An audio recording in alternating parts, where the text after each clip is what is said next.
สวัสดีท่านผู้ชมครับวันนี้มาเจอกันอีกนะครับวันนี้มาเจอกันในวันหยุดสงกรานต์นะครับผมวันนี้เราจะมาทำเมนูจะเป็นเมนูโบราณนะครับเมนูโบราณเราจะเป็นเมนูที่ว่าแอปปลานะครับอันนี้ครับเราจะมีวัตถุดิบก็คือจะปลาดุกเราก็มาหั่นเป็นชิ้นนะครับส่วนเครื่องก็จะมีนี่นะครับจะมีพริกหอมนะครับพริกหอมแล้วก็กระเทียมตะไคร้แล้วก็มะเขือเทศนะครับเราก็จะมีต้นหอมผักชีฝรั่งนะครับเราก็จะมีเกลือชูรสมิ้นท์นะครับแล้วก็ขาดไม่ได้เลยใบตองนะครับเพราะว่าเราจะเป็นแอปปลาเราจะใช้ทำเสร็จแล้วเราจะใส่ในใบตองแล้วห่อแล้วเอาไปปิ้งนะครับเนี่ยครับจะเป็นอย่างไรลองไปติดตามดูครับไปทำพร้อมๆกันครับจะมาซอยเอาผักชีก่อนนะครับใส่ลงไปนะครับตามด้วยต้นหอม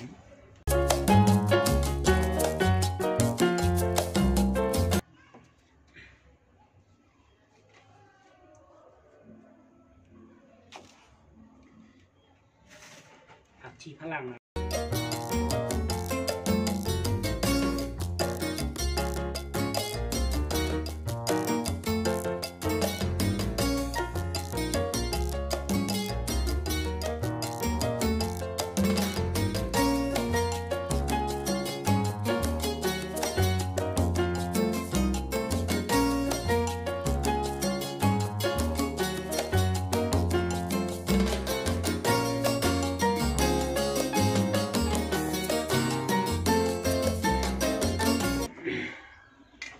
เราใส่เครื่องเราครบนะครับครบทุกอย่างทีนี้เราจะมาปรุงนะครับปรุงด้วยอันนี้จะเป็นรสดีนะครับรสดีลงไป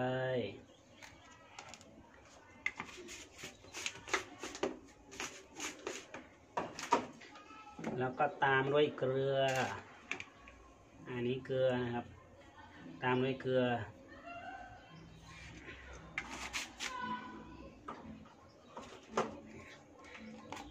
ตามด้วยมิ้นท์นะครับ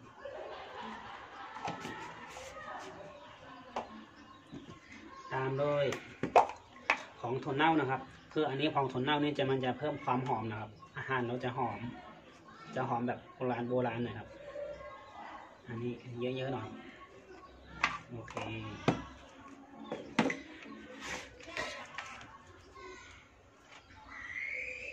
ทีนี้ก็เราคนให้เข้ากันนะครับ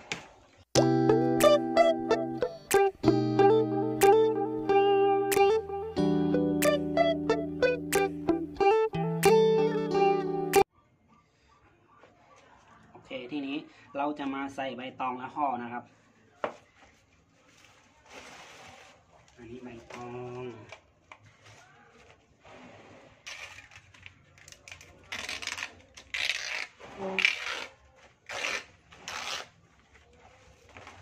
ส่งใบตองนะครับ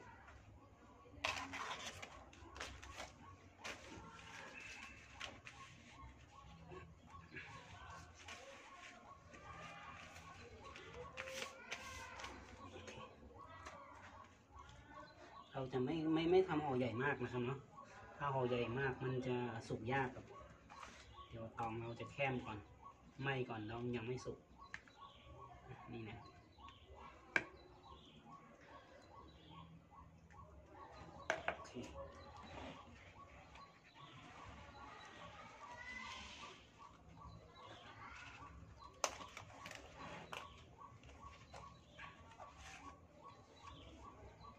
บางเกินแล้วมันไม่สุกก็เพิ่มอีกหน่อยให้มันนานๆนะเพื่อจะได้ความร้อนนะครับ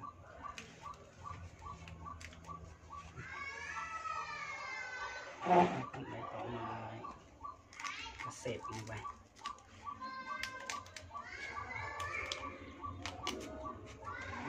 นะครับ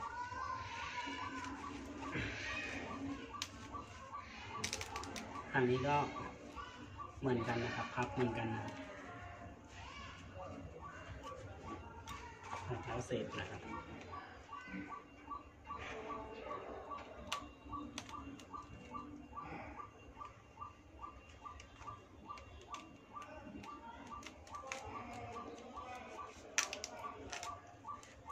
โอเคอันนี้นะครับ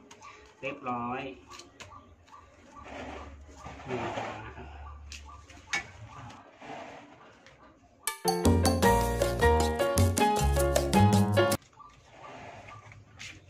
โอเค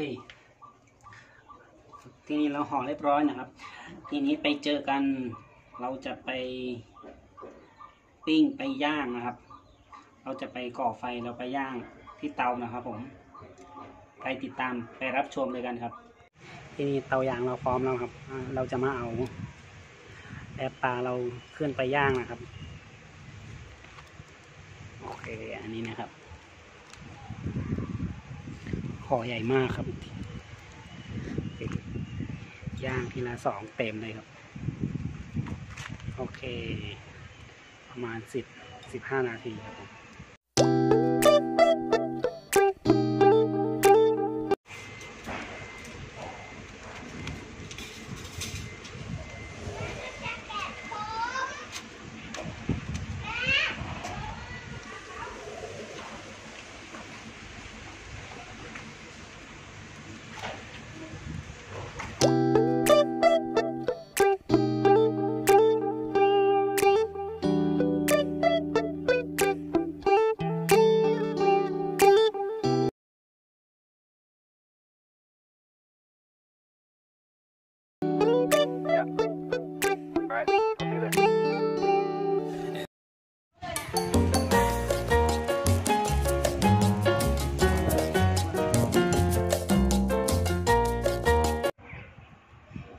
สวัสดีครับสวัสดีทุกคนครับ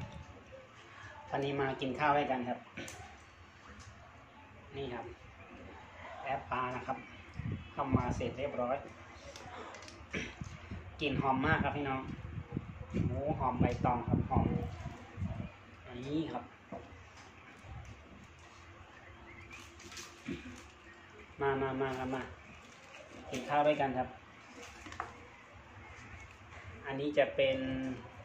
บอลนะครับแอปบอลอันนี้จะเป็นแอปบอลนะครับ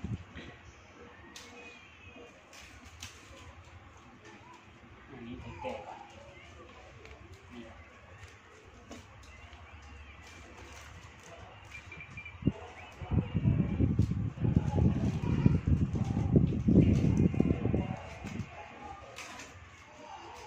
นี่ครับเนี่ย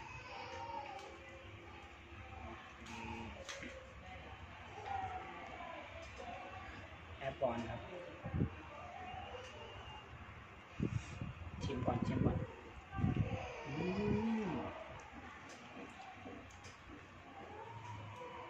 อร่อยครับอร่อยอันนี้จะเป็นแอปปลานะครับ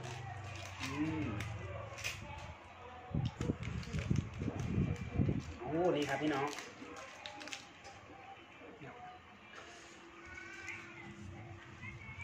หอมมากครับแอปปลาดูกลับมาครับมาทุกคนกินข้าวด้วยกันครับ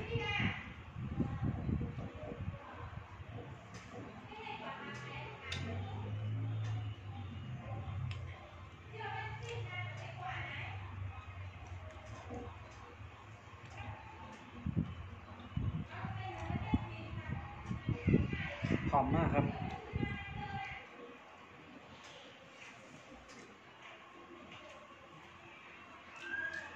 ส่วนอันนี้จะเป็นบอลนะครับ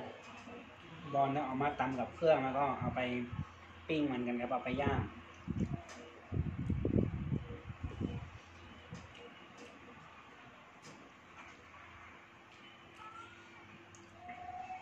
คนรู้จักมันจะน้อยครับอันนี้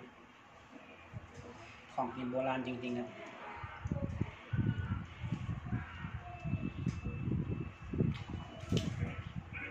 นี่ครับย่าง หรือไม่เนี่ย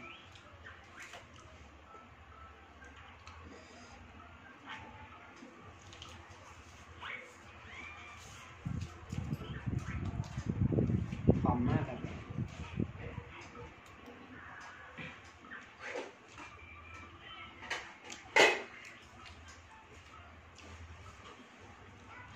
อร่อยครับ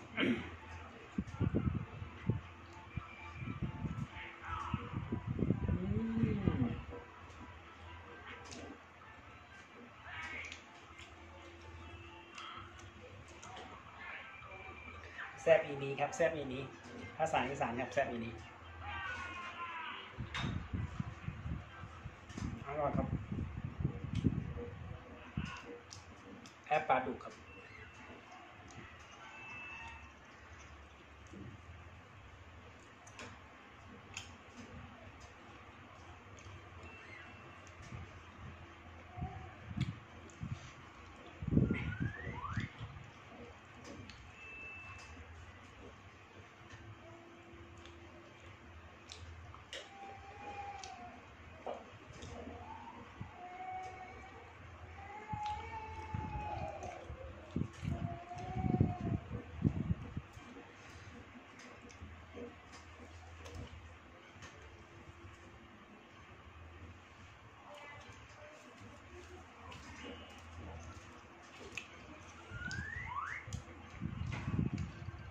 อันนี้จะเป็น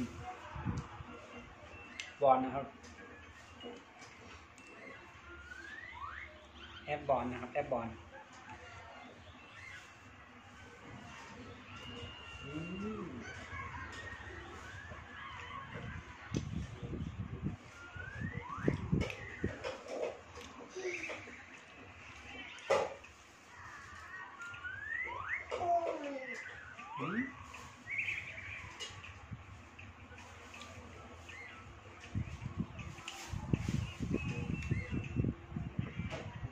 มาครับพี่น้องมา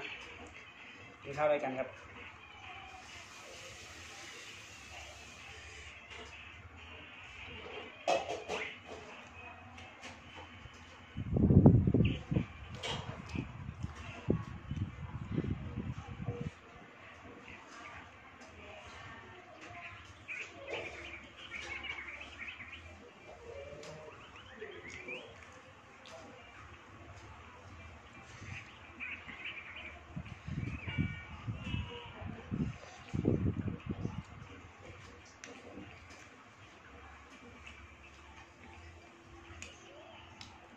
มันจะมีกลิ่นหอม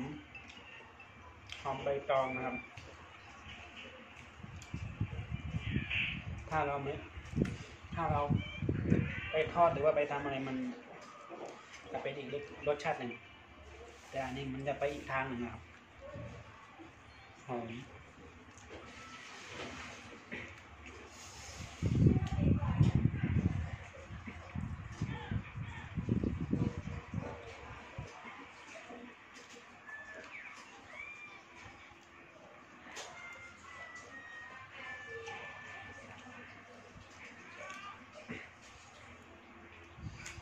อาหารโบราณ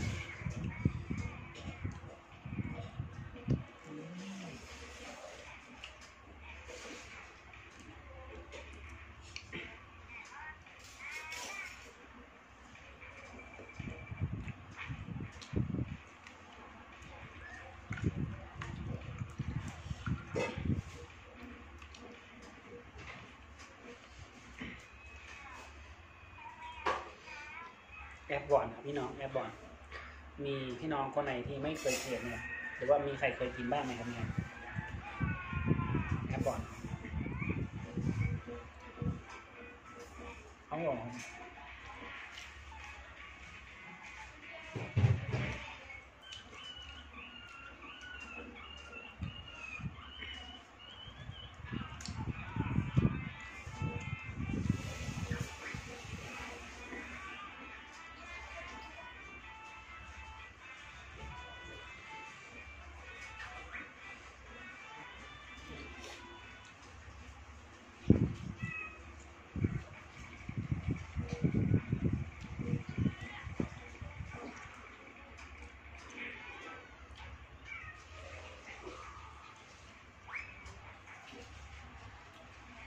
นี่ครับน้อง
วันนี้ก็จะมีประมาณนี้นะครับ